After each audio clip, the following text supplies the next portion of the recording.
ओम शांति। बाबा के महावाक्यों का सार है ब्राह्मण जीवन बाप से सर्व संबंध अनुभव करने की जीवन। ये रिवाइज्ड कोर्स है 14 अक्टूबर 1987 का। बाबा से हम बच्चों के सर्व संबंध हैं, पर कई बार जब ये प्रश्न हम अपने आप से पूछते हैं कि बाबा से क्या हम सर्व संबंधों को अनुभव करते हैं, जिस समय जिस संबंध की हमें आवश्यकता होती है, हम समय अनुसार और आवश्यकता अनुसार क्या बाबा से हर संबंध का अनुभव करते हैं। जब हम अपने आप से प्रश्न पूछते हैं तो कई बार ऐसा उत्तर आता है कि शायद नहीं। इसी कारण फिर किसी न किसी मनुष्य, किसी न किसी देह के संबंध की तरफ दृष्टि जाती है, क्योंकि वो संबंध हम बाबा से अनुभव नहीं कर रहे। लेकिन अब समय की पुकार के अनुसार हर संबंध छूटते जा रहे हैं। हम देख रहे हैं कि देह के संबंधों में उलझी आत्माएं बहुत दुख का अनुभव कर रही हैं। समय भी हमें इस तरफ इशारा दे रहा है कि अब हमें बाबा से सर्व संबंधों के अनुभव को बढ़ाना होगा। है तो वास्तविकता तो यही है, सत्य तो यही है कि आत्मा के सर्व संबंध है ही बाबा से, लेकिन इसके अनुभव को प्रैक्टिकली रियलाइज करना और इस अनुभव को बढ़ाना, ये अब समय की पुकार बनती जा रही है। तो आज बाबा हमें बहुत सुंदर रमणीक विवरण देते किस प्रकार बाबा से अलग अलग समय पर अलग अलग संबंधों का हम रमणीक अनुभव कर सकते हैं। तो सुनते हैं आज बाबा के महावाक्य। आज बाप दादा अपने अनेक बार मिलन मनाने वाले, अनेक कल्पों से मिलने वाले बच्चों से फिर मिलन मनाने आए हैं। ये अलौकिक अव्यक्त मिलन भविष्य स्वर्ण युग में भी नहीं हो सकता। भले ही सतयुग स्वर्ण युग होगा, भले ही गोल्डन एज होगी, लेकिन संगम युग का यह अलौकिक अव्यक्त मिलन का भाग्य सतयुग में भी प्राप्त नहीं होगा। सिर्फ इस समय इस विशेष युग को ही वरदान है बाप और बच्चों के मिलने का। इसलिए इस युग का नाम ही है संगम युग, अर्थात मिलन मनाने का युग। संगम युग अर्थात मिलन मनाने का युग। ऐसे युग में ऐसा श्रेष्ठ मिलन मनाने के विशेष पाठधारी आप आत्माएं हो, और इस संगम युग में भी खास स्वयं भगवान से मिलन मनाने का पाठ किसका है?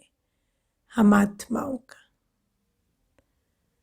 अपने भाग्य के सितारे को जीवन गगन में चमकता हुआ देखें।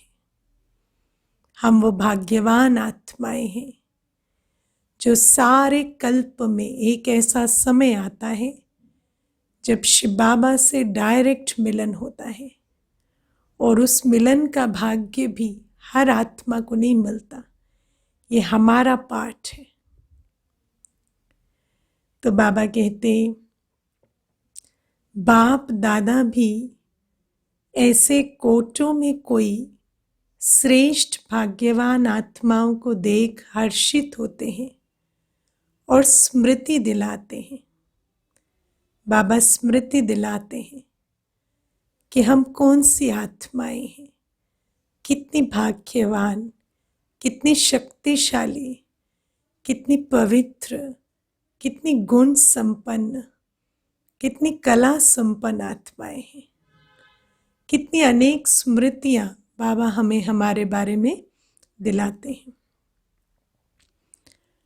आदि से अंत तक कितनी स्मृतियां दिलाई हैं, याद करो तो लंबी लिस्ट निकल आएगी। रोज बाबा की एक एक मुरली आत्मा को स्मृति दिलाती ही जाती है कि हम कौन हैं, किसके हैं, कहाँ से आए हैं, कितने विशेष हैं, हमारा पाठ कितना विशेष है। इतनी स्मृतियां दिलाई हैं जो आप सभी स्मृति स्वरूप बन गए हो। भक्ति में आप स्मृति स्वरूप आत्माओं के यादगार रूप में भक्त भी हर समय सिमरण करते रहते हैं। भक्ति में हम बच्चों के यादगार को भक्त सिमरण क्यों करते हैं? क्योंकि इस समय बाबा ने हमें जो स्मृतियां दिलाई हैं, उन स्मृतियों में स्थित होते होते हम स्मृति स्वरूप बन गए हैं। इसलिए भक्त भी हमारे यादगार में सिमरण करते हैं।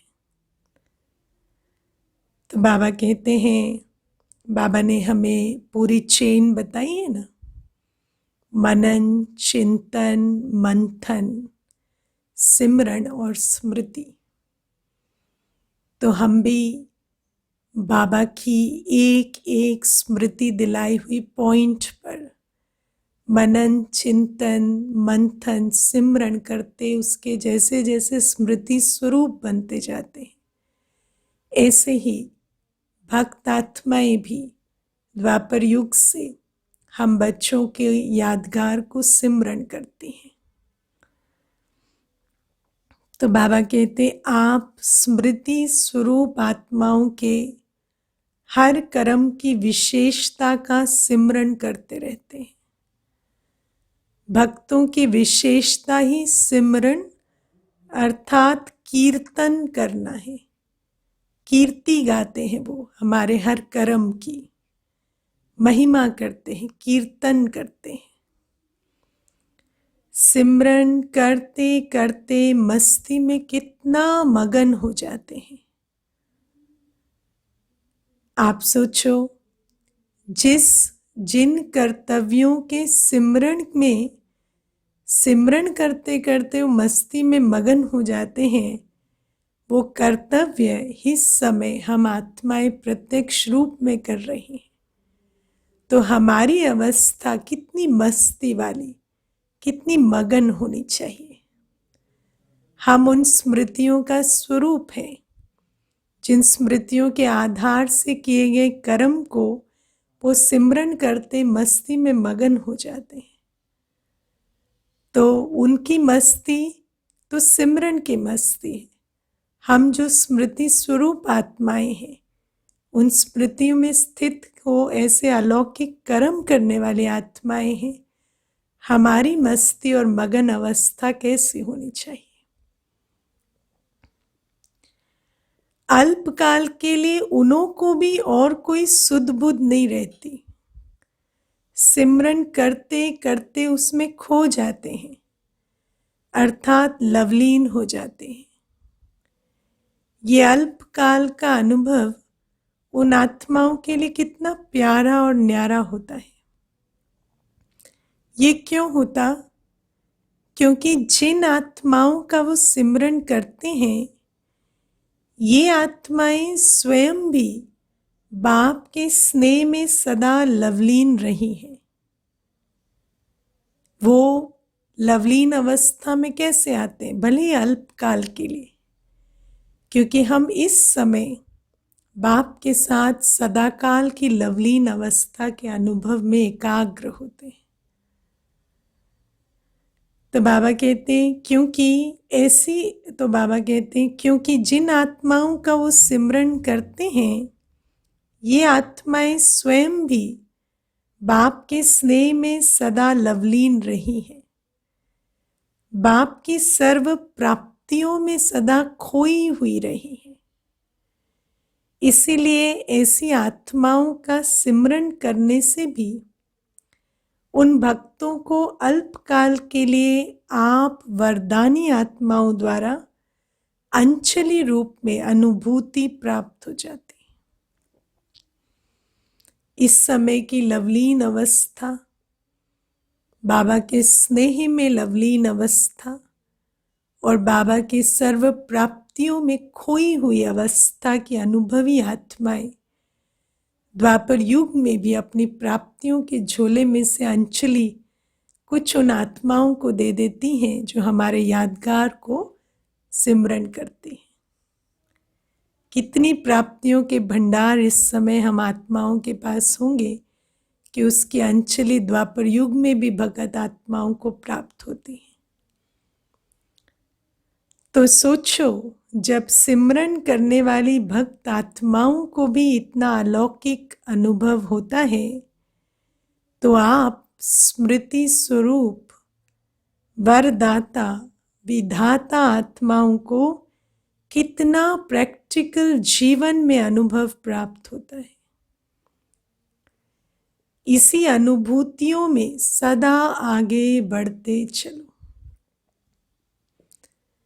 भक्ति काल में भी आत्माओं के पास अनुभव का खजाना होता है,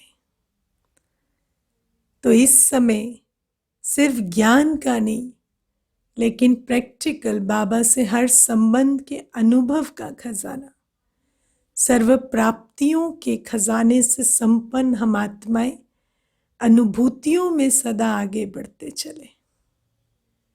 ज्ञान का खजाना अलग, पर जब ज्ञान मिला बाबा मेरे सर्व संबंधी हैं, बाबा से सर्व प्राप्तियां मुझ आत्मा को प्राप्त हो रही हैं, तो इन प्राप्तियों के, इन संबंधों के अनुभव में हम आत्मा इतनी अनुभूतियों से अपनी बुद्धि रूपी झोली भरें कि इस झोली से अंचली हम उन भक्त आत्माओं को भी दे सके जो हमारे यादगार को सिमरन कर रहे हैं। तो बाबा कहती है अनुभूतियों का युग है, केवल सुनना सुनाना यहीं तक ना रह जाए, अनुभव करने का युग है ये। हम स्मृति स्वरूप वरदाता विधाता आत्माओं की प्रैक्टिकल जीवन में अनुभव की लहर होनी चाहिए। हर कदम में भिन्न भिन्न स्मृति स्वरूप का अनुभव करते चलो। जैसा समय, जैसा कर्म, वैसे स्वरूप की स्मृति इमर्ज रूप में अनुभव करो। जैसे अमृत वेले दिन का आरंभ होते ही बाप से मिलन मनाते, मास्टर वरदाता बन वरदाता से वरदान लेने वाली श्रेष्ठ आत्मा। अमृत वेले कौन सा समय है? मैं मास्टर वरदाता हूं।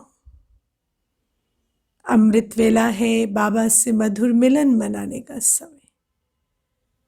मैं वरदाता बाप से उनके प्राप्त वरदानों से झोली भर हर आत्मा को मास्टर वरदाता बन वरदान लुटा रही हूं। यह अनुभव करने का समय है अमृत वेला। डायरेक्ट भाग्य विधाता द्वारा भाग्य प्राप्त करने वाली पद्मा पदम भाग्यवान आत्मा हूं। इस श्रेष्ठ स्वरूप को स्मृति में लाओ। अमृत वेला समय है मास्टर भाग्य विधाता, मास्टर वरदाता के स्मृति स्वरूप को अनुभव करने का। बाबा कहते हैं इस समय का लाभ लो प्रैक्टिकल जीवन में। इस समय इस स्वमान में स्थित रहे, इन अनुभूतियों को अनुभव करो। बाबा कहते इस श्रेष्ठ स्वरूप को स्मृति में लाओ। वरदानी समय है, वरदाता विधाता साथ में है। मास्टर वरदानी बन स्वयं भी संपन्न बन रहे हो और अन्य आत्माओं को भी वरदान दिलाने वाले वरदानी आत्मा हो। इस स्मृति स्वरूप को इमर्ज करो।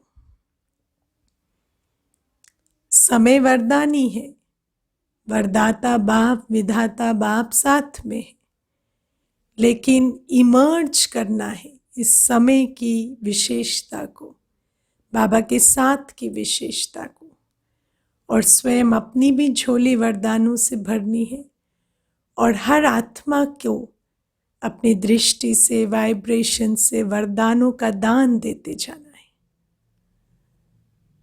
तो बाबा कहते ऐसे नहीं कि ये तो हो ही है, तो है ना, जैसे भंडारे में भोजन है, पानी है ना, लेकिन कहीं पानी तो है, भोजन तो है, तो पेट तो भरा ही हुआ है। नहीं, भोजन खाना पड़ेगा, पानी पीना पड़ेगा, तब तो ताकत आएगी ना। ऐसे ही बाप भी है, वरदाता साथ है, शिव बाबा वरदाता भाग्य विधाता हमारे साथ है। सत्य है ये। समय भी वरदानी है, ये भी सत्य है, लेकिन प्रैक्टिकल इस समय के बाबा के साथ के स्मृति स्वरूप बन उस अवस्था में स्थित हो, वरदानों से अपनी झोली भरना और अन्य आत्माओं को भी उन वरदानों का भाग्य प्राप्त कराना, ये प्रैक्टिकल एक्ट करनी है। वरना ये वैसा ही हो जाएगा कि भोजन है, पानी है, पर ताकत नहीं बन रही। क्यों? क्योंकि खा नहीं रहे। तो बाबा कहते कि ऐसे नहीं कि ये तो हूं ही, लेकिन भिन्न भिन्न स्मृति स्वरूप को समय प्रमाण अनुभव करो तो बहुत विचित्र खुशी, विचित्र प्राप्तियों का भंडार बन जाएंगे और सदैव दिल से प्राप्ति के गीत स्वतः ही अनहद शब्द के रूप में निकलता रहेगा। अनहद शब्द निरंतर उस स्वर दिल में गूंजता ही रहेगा। क्या पाना था सो पा लिया, अब और क्या बाकी रहा। इसी प्रकार भिन्न भिन्न समय और कर्म प्रमाण स्मृति स्वरूप का अनुभव करते जाओ। अब आगे सुनते हैं अमृत वेले के बाद कौन से अनुभव का खजाना झोली में भरना है। मुरली सुनते हो तो ये स्मृति रहे कि गॉडली स्टूडेंट लाइफ, दुनिया में भी कहते हैं student life is the best life, और हमारी तो स्टूडेंट लाइफ भी है। और फिर कौन सी student life? Godly student life, जहां स्वयं भगवान हमें पढ़ा रहे हैं। तो बाबा कहते मुरली सुनते हो तो ये स्मृति रहे कि गॉडली स्टूडेंट लाइफ अर्थात भगवान का विद्यार्थी हूं। स्वयं भगवान मेरे लिए परम धाम से पढ़ाने के लिए आए हैं। यही विशेष प्राप्ति है जो स्वयं भगवान आता है। देखो दुनिया में कहते हैं माइंडफुलनेस, वो तो कहते हैं चाय पीते हो तो माइंडफुल होकर चाय पियो, दूध पीते हो माइंडफुल होकर दूध पियो, भोजन करते हो माइंडफुल होकर भोजन करो। लेकिन बाबा कहते हैं तुम माइंडफुल रहो इस संगम युग के विशेष वरदानों की।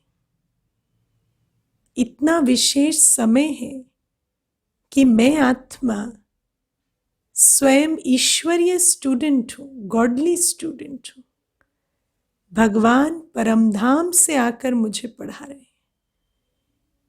इतनी बड़ी, इतनी विशेष प्राप्ति है, लेकिन अगर इस प्राप्ति की अवेयरनेस में नहीं रहते तो ये प्राप्ति जैसे होते भी इसके अनुभव के खजाने को हम बटोर नहीं पाते। तो बाबा कहते हैं स्मृति में रहो, इस अवेयरनेस में, इस माइंडफुलनेस में रहो। तो बाबा कहते चाय दूध भोजन के माइंडफुलनेस तो कुछ भी नहीं। तुम बच्चे तो पद्मा पदम भाग्यवान आत्माएं हो जो स्वयं भगवान के द्वारा पढ़ रहे हैं। इस अलौकिक जीवन की इस विशेष प्राप्ति को अपनी अवेयरनेस में, स्मृति में रखो। मुरली सुन रहे हैं, किसकी मुरली? कौन सी आत्मा हूं मैं जिसे स्वयं भगवान पढ़ाने आते हैं? तो बाबा कहते हैं यही विशेष प्राप्ति है जो स्वयं भगवान आता है। इसी स्मृति स्वरूप में जब मुरली सुनते हैं तो कितना नशा होता है। अगर साधारण रीति से नियम प्रमाण सुनाने वाला सुना रहा है और सुनने वाला सुन रहा है तो इतना नशा अनुभव नहीं होगा।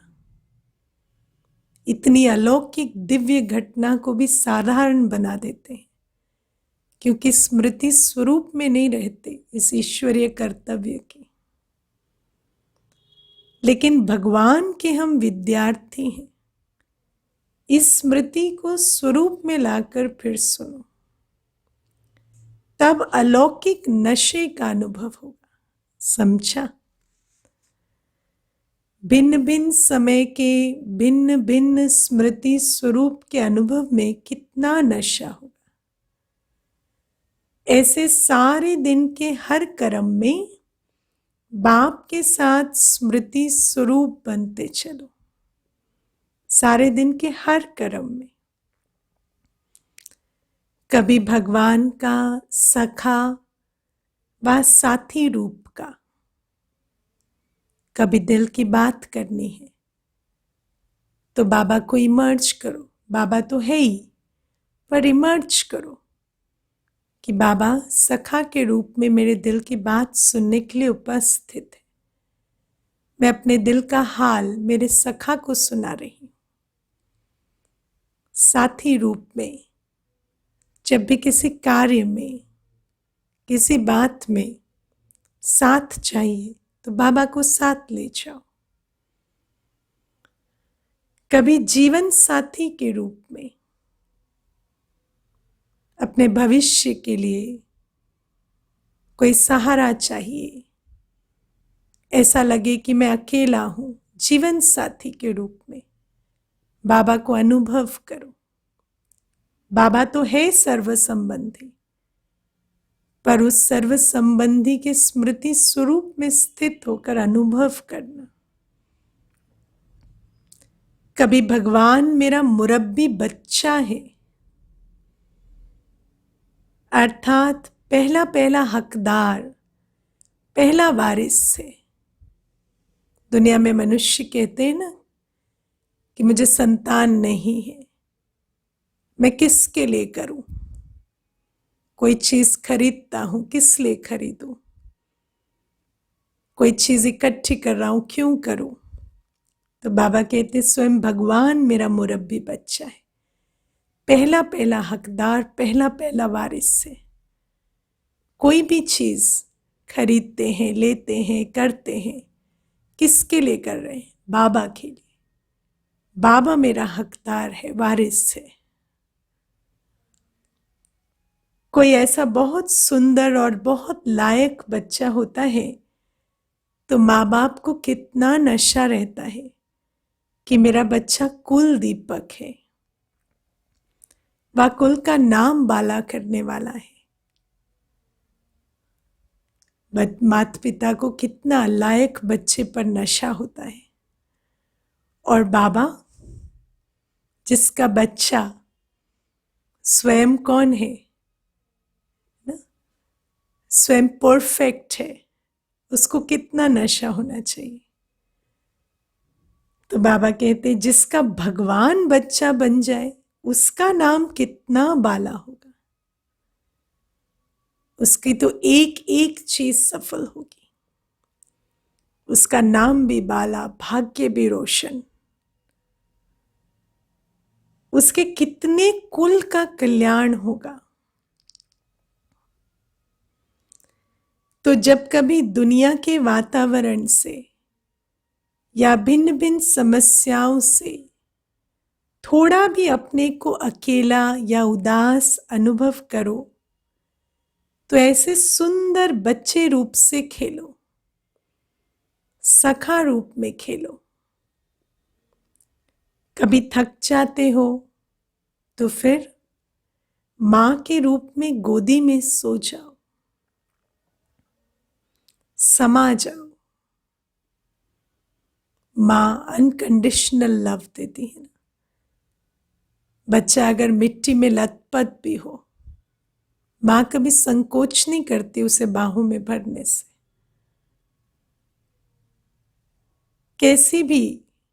कैसी भी मन में उलझन हो, कैसा भी शरीर में कष्ट हो, थकावट का अनुभव हो, मेरी मां, बाबा, उनकी बाहों में समा जाओ, गोदी में सो जाओ। कभी दिल शिकस्त हो जाते हो तो सर्वशक्तिवान स्वरूप से, मास्टर सर्वशक्तिवान के स्मृति स्वरूप का अनुभव करो। मेरा बाबा सर्वशक्तिवान है, मैं कमजोर नहीं, मैं मास्टर सर्वशक्तिवान हूं। अपने आप को दोबारा चार्ज करो, बाउंस बैक, दिल शिकस्त से दोबारा हाई स्पिरिट्स में आ जाओ। तो दिल शिकस्त से दिल खुश हो जाएंगे। भिन्न भिन्न समय पर भिन्न भिन्न संबंध से भिन्न भिन्न अपने स्वरूप के स्मृति को इमर्ज रूप में अनुभव करो।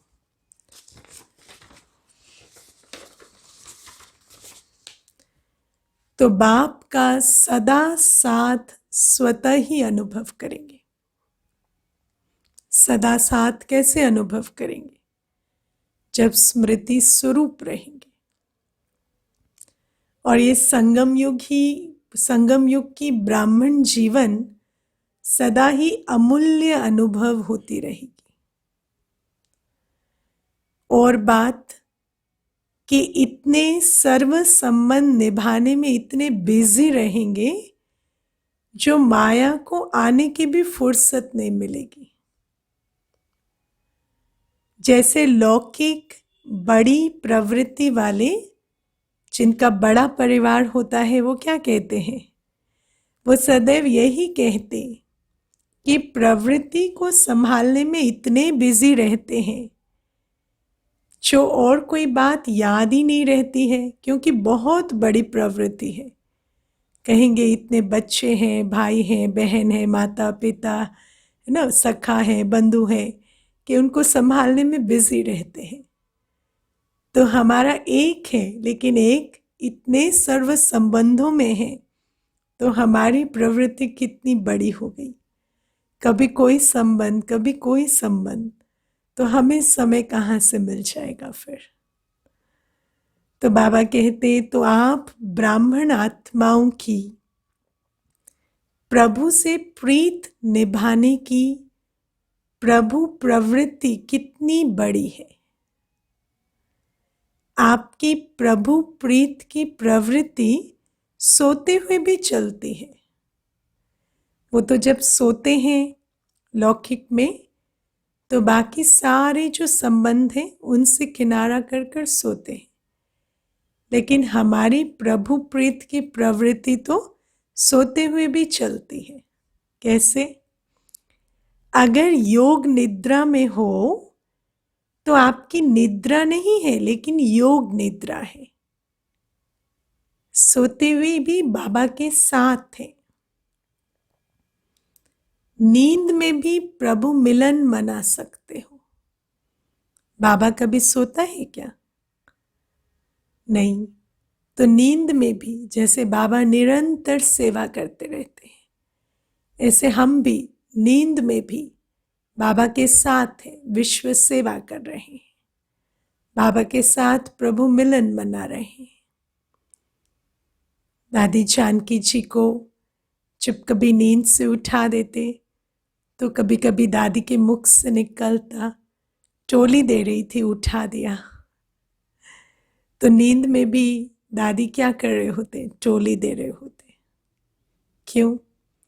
क्योंकि योगियों की निद्रा निद्रा नहीं, योग निद्रा है, जहां सोते वक्त भी ईश्वरीय कार्य चल रहा है, क्योंकि बाबा के साथ है और बाबा तो सदा ही संगम युग में विश्व परिवर्तन का कार्य कर रहे हैं। तो बाबा कहते हैं, नींद में भी प्रभु मिलन मना सकते हो। योग का अर्थ ही है मिलन। योग निद्रा अर्थात अशरीरीपन के स्थिति की अनुभूति। तो ये भी प्रभु प्रीत है ना। प्रीत की रीत क्या है? समान बन जाना। तो जब शरीर बिस्तर पर लेट गया तो आत्मा बिल्कुल बाप समान अशरीरी बन गई और बाप समान बनकर बाबा से मिलन मना रही। तो आप जैसे बड़े ते बड़ी प्रवृत्ति किसकी भी नहीं है। एक सेकंड भी आपको फुर्सत नहीं है, क्योंकि भक्ति में भक्त के रूप में भी गीत गाते रहते थे कि बहुत दिनों के बाद प्रभु आप मिले हो तो गिन गिन के हिसाब पूरा लेंगे। तो हम भी क्या करते? 5000 वर्ष के बाद मिले बाबा को एक सेकंड भी अलग नहीं रखते। नींद में भी बाबा के साथ रहते। तो एक एक सेकंड का हिसाब लेने वाले हो। सारे कल्प के मिलने का हिसाब इस छोटे से एक जन्म में पूरा करते हो। 5000 वर्ष के हिसाब से ये छोटा सा जन्म कुछ दिनों के हिसाब में हुआ ना। तो थोड़े से दिनों में इतना लंबे समय का हिसाब पूरा करना है। इसलिए कहते हैं श्वासों श्वास सिमरो। एक एक श्वास इस प्रभु मिलन की बेला का कितना बहुमूल्य है। श्वासों श्वास सिमरना है, क्योंकि इतने काल से दूर रही आत्मा को वो सारा हिसाब इस समय पूरा करना है। भक्त सिमरन करते हैं और आप स्मृति स्वरूप बनते हो, तो आपको सेकंड भी फुर्सत है? अब बताओ, बाबा पूछते हैं फुर्सत है ऐसे बच्चों को जिनकी प्रभु प्रीत की प्रवृत्ति इतनी बड़ी है? कितनी बड़ी प्रवृत्ति है। इसी प्रवृत्ति के आगे वो छोटी सी प्रवृत्ति आकर्षित नहीं करेगी और सहज स्वतः ही देह सहित देह के संबंध और देह के पदार्थ व प्राप्तियों से नष्टो मोहा स्मृति स्वरूप हो जाएंगे। इतनी बड़ी प्राप्ति, इतनी बड़ी प्रवृत्ति के आगे वो प्रवृत्ति कोई विघन रूप नहीं बनेगी। यही लास्ट पेपर माला के नंबरवार मणके बनाएगा। संबंध और प्राप्तियां यही आखिर में अपनी तरफ खींचेंगे। तो बाबा कहते जिन्होंने सर्व संबंध और सर्व प्राप्तियां बाबा से अनुभव की, वो इस पेपर में पास हो जाएंगे और माला का मणका बन जाएंगे। जब अमृत वेले से योग निद्रा तक भिन्न भिन्न स्मृति स्वरूप के अनुभवी हो जाएंगे, तो बहुत काल के स्मृति स्वरूप का अनुभव अंत में स्मृति स्वरूप के क्वेश्चन में पास विद ऑनर बना देगा, क्योंकि अंत में नष्ट मोहा स्मृति स्वरूप की ही बात है। तो एक तो देह और देह की दुनिया से नष्ट मोहा हो जाएंगे, और अमृत वेले से योग निद्रा तक स्मृति स्वरूप रहने का यह अभ्यास अंत में नेचुरली स्मृति स्वरूप बना देगा। बहुत रमणीक जीवन का अनुभव करेंगे, क्योंकि जीवन में हर एक मनुष्य आत्मा की पसंदी है कि वैरायटी हो। हर एक क्या चाहते, वैरायटी हो। कहते ना बोर हो जाते हैं, इसीलिए देखो बाबा रोज वैरायटी मुरली देते हैं, वैरायटी रूप से रमणीक तरीकों से बच्चों से बात करते हैं। तो बाबा कहते हैं हर आत्मा की पसंदी है वैरायटी हो। तो आज बाबा कितने वैरायटी रूपों से स्मृति स्वरूप बनने की हमें शिक्षा दे रहे हैं, यही चाहते हैं। तो ये सारे दिन में भिन्न भिन्न संबंध, भिन्न भिन्न स्वरूप की वैरायटी अनुभव करो। जैसे दुनिया में भी कहते हैं ना, बाप तो चाहिए, लेकिन बाप के साथ अगर जीवन साथी का अनुभव ना हो तो भी जीवन अधूरी समझते हैं। बच्चा ना हो तो भी अधूरी समझते हैं। हर संबंध को ही संपन्न जीवन समझते हैं। और आज का समय देखो कि कईयों के पास तो सर्व संबंध नहीं है, और जिनके पास है भी, उन संबंधों में सुख कहाँ है। तो बाबा कहते हैं ऐसे ही बाबा के साथ तो हर संबंध सुखदायी है ही, लेकिन क्वेश्चन ये उठता है, क्या हम सर्व संबंध बाबा से जोड़कर बैठे हैं? और अगर जोड़े भी हैं तो क्या उनके स्मृति स्वरूप रहे उन संबंधों को अनुभव करते हैं जीवन में? तो बाबा कहते कि हर संबंध का होना ही संपन्न जीवन समझते हैं दुनिया में। तो ये ब्राह्मण जीवन भगवान से सर्व संबंध अनुभव करने वाली संपन्न जीवन है। एक भी संबंध की कमी नहीं करना। एक संबंध भी भगवान से कम होगा तो कोई ना कोई आत्मा उस संबंध से अपने तरफ खींच लेगी। जैसे कई बच्चे कभी कभी कहते हैं बाप के रूप में तो है ही, क्योंकि उन्होंने बाबा के साथ बाप का संबंध अनुभव किया है, लेकिन सखा व सखी अथवा मित्र का तो छोटा सा रूप है ना, उसके लिए तो आत्माएं चाहिए। कहेंगे ना फ्रेंड तो चाहिए, क्योंकि बाप तो बड़ा है ना, तो बाबा से ये बातें नहीं कर सकते जो दोस्त से कर सकते हैं। लेकिन परमात्मा के संबंध के बीच कोई भी छोटा व हल्का आत्मा का संबंध मिक्स हो जाता है तो सर्व शब्द समाप्त हो जाता है। बाबा के साथ इतने शुद्ध संबंध है हमारे, बाबा के साथ सर्व संबंध है, उसके बीच अगर कोई छोटा सा संबंध के अनुभव की कमी के कारण हम किसी देहधारी की तरफ बुद्धि लगाते हैं तो बाबा से सर्व संबंधों में मिक्स हो जाता है। फिर वो प्योरिटी नहीं रहती, वो ताकत नहीं रहती, और यथाशक्ति की लाइन में आ जाते हैं ना, सर्वशक्ति नहीं यथाशक्ति हो जाते हैं। ब्राह्मणों की भाषा में हर बात में सर्व शब्द आता है, तो सर्व संबंध है तो सर्व शक्ति है, और कोई भी एक संबंध की कमी है तो यथाशक्ति हो गई। जहां सर्व है वहां ही संपन्नता है। अगर दो कला भी कम हो गई तो दूसरी माला के मणके बन जाते हैं। याद आया ना, पिछली बार मालाओं की बात हो रही थी, तो तो पहली माला से निकल दूसरी माला में चले जाते हैं, कभी कभी वाली।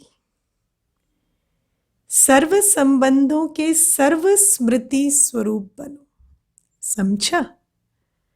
जब भगवान खुद सर्व संबंध का अनुभव कराने की ऑफर कर रहा है तो आफरीन लेना चाहिए ना। भगवान ऑफर करे तो आफरीन लेना आना चाहिए। भगवान सर्व संबंधों की ऑफर कर रहा है।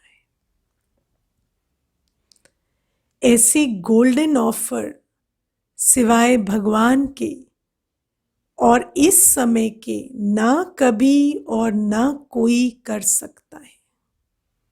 ये वन टाइम ऑफर है।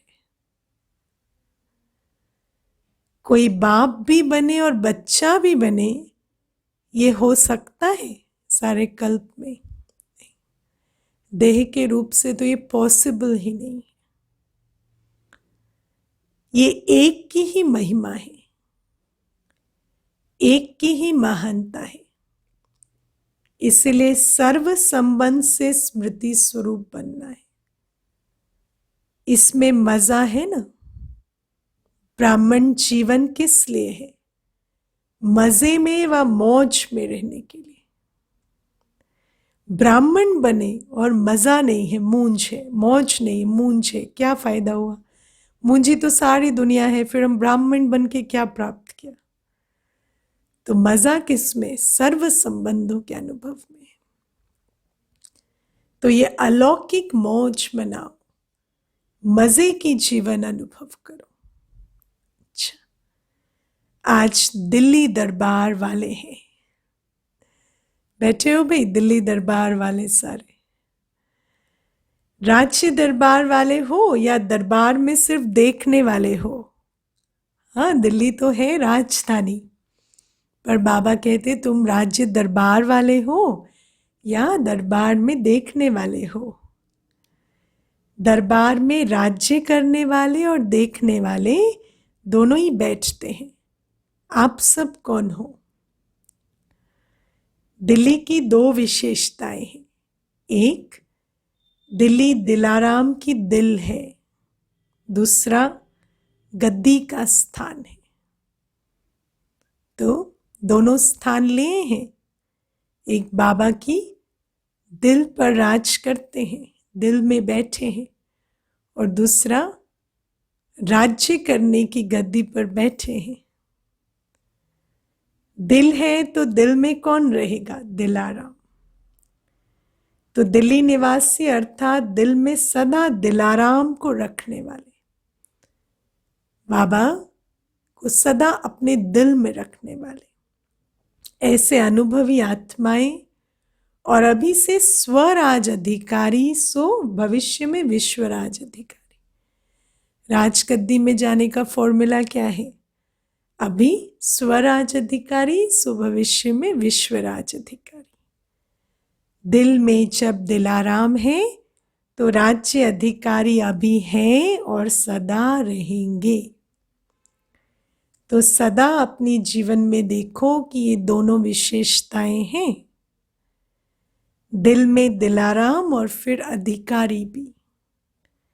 ऐसे गोल्डन चांस, गोल्डन से भी डायमंड चांस लेने वाले कितने भाग्यवान हो। अच्छा, अभी तो बेहद सेवा का बहुत अच्छा साधन मिला है ना।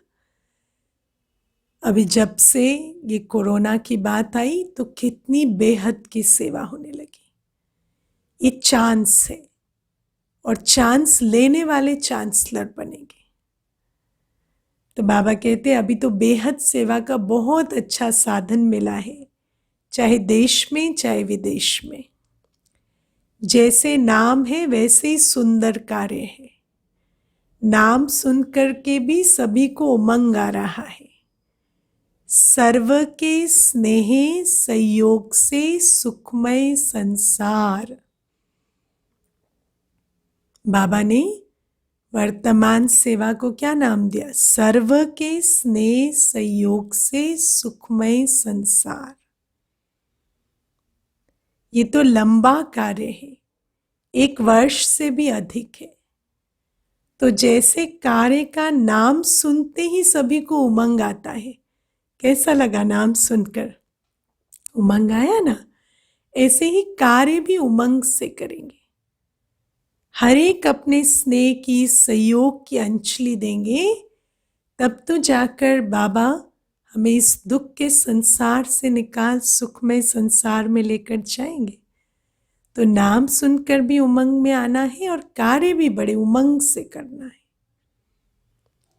जैसे सुंदर नाम सुनकर खुश हो रहे हैं, वैसे कार्य होते सदा खुश हो जाएंगे। ये भी सुनाया ना, प्रत्यक्षता का पर्दा हिलने का अथवा पर्दा खुलने का आधार बना है और बनता रहेगा। सर्व के सहयोगी, जैसे कार्य का नाम है वैसे ही स्वरूप बन सहज कार्य करते रहेंगे तो मेहनत निमित्त मात्र और सफलता पदम गुणा अनुभव करते रहेंगे। मैं कर रहा हूं नहीं, मैं तो सहयोगी हूं। बाबा कर रहा है, इतना बड़ा परिवार है, सब मिलकर कर रहे हैं, मैं भी सहयोगी हूं। तो सहज होकर सफलता का अनुभव करेंगे। ऐसे अनुभव करेंगे जैसे कि करावनहार निमित्त बनाए करा रहा है। मैं कर रहा हूं नहीं, इससे सहयोगी नहीं बनेंगे। करावनहार करा रहा है, चलाने वाला कार्य को चला रहा है, मैं तो केवल एक उंगली लगा रहा हूं। कई बार होता है ना, बड़े सामान को इधर से उधर उठाते हैं तो बोझ 4 लोग कंधे पर उठा रहे हैं, हम सिर्फ उंगली लगाते चल रहे हैं। तो ऐसा भी लगता है कि कार्य में मेरा भी सहयोग है, लेकिन उसका बोझ तो उठाने वाला कोई और है। तो बाबा कहते हैं ऐसे ही बाबा कर रहा है, करनहार करावनहार करा रहा है, मैं तो सिर्फ निमित्त बन एक सहयोग की उंगली लगा रहा हूं। इस रूप से यदि ईश्वरीय कार्य में चलेंगे तो हल्के भी रहेंगे और सफलता भी मिलेगी। चलाने वाला कार्य को चला रहा है। जैसे आप सभी को जगदम्बा का स्लोगन याद है, मामा क्या कहती थी? मामा कहती थी हुक्मी हुक्म चला रहा है। यही स्लोगन सदा स्मृति स्वरूप में लाते सफलता को प्राप्त होते रहेंगे। बाकी चारों ओर उमंग उत्साह अच्छा है। जहां उमंग उत्साह है वहां सफलता स्वयं समीप आकर गले की माला बन जाती है। ये विशाल कार्य अनेक आत्माओं को सहयोगी बनाए समीप लाएगा। सहयोगी ही समीप आते हैं। जितना जितना हम आप समान आत्माओं को स्नेही सहयोगी बनाते जाएंगे, वो भी बाबा से वैसी ही समीपता का अनुभव करेंगे जैसे हम करते हैं। तो ये सीजन है आत्माओं को वियोगी से योगी, योगी से स्नेही और स्नेही से सहयोगी बनाने की। कभी कभी हमें लगता है कि सहयोगी पहला स्टेप है, नहीं। आत्मा पहले वियोगी से योगी बनती है, योगी से स्नेही बनती है और स्नेही से सहयोगी बनती है और सहयोगी से ही समीप बनती है। तो बाबा कहते हैं ये विशाल कार्य अनेक आत्माओं को सहयोगी बनाए समीप लाएगा, क्योंकि प्रत्यक्षता का पर्दा खुलने के बाद इस विशाल स्टेज पर हर वर्ग वाला पाठधारी स्टेज पर प्रत्यक्ष होना चाहिए। हर वर्ग का अर्थ ही है, क्योंकि राजधानी में तो हर एक की आवश्यकता है। तो हर एक को कैसे बाबा के करीब लाएंगे? सहयोगी बनाकर। हर वर्ग का अर्थ ही है विश्व की सर्व आत्माओं के वैरायटी वृक्ष का संगठन रूप। कोई भी वर्ग रह ना जाए जो लहना दे कि हमें तो संदेश नहीं मिला। इसलिए नेता से लेकर झुग्गी झोपड़ी तक वर्ग है। पढ़े हुए सबसे टॉप साइंसदान और फिर जो अनपढ़ हैं उन्हों को भी ये ज्ञान की नॉलेज देना, ये भी सेवा है। बाबा कहते कोई भी आत्मा अंत में उलहना ना दे। हर एक को बाबा के समीप लाना है सहयोगी बनाकर। अभी ये विशाल कार्य चल रहा है। तो सभी वर्ग अर्थात विश्व की हर आत्मा को संदेश पहुंचाना है। कितना बड़ा कार्य है। ये कोई कह नहीं सकता कि हमको तो सेवा का चांस नहीं मिलता। इतनी सेवा है, चांस तो लेना पड़ेगा ना। चाहे कोई बीमार है तो बीमार की सेवा करो। बीमार हॉस्पिटल जाएंगे, बाकी तो नहीं जाएंगे ना। तो आप जब पेशेंट्स के बीच जाते हो तो उनकी सेवा करो। अनपढ़ों की सेवा करो। जो भी कर सकते वो चांस है। अच्छा बोल नहीं सकते तो मनसा वायुमंडल के सुख से सुख की वृत्ति, सुखमय स्थिति से सुखमय संसार बनाओ। बोल नहीं सकते तो भी सेवा कर सकते। वृत्ति से वायुमंडल बनाकर सुखमय वृत्ति से सुखमय संसार बनाओ। कोई भी बहाना नहीं दे सकता कि मैं नहीं कर सकता, समय नहीं है।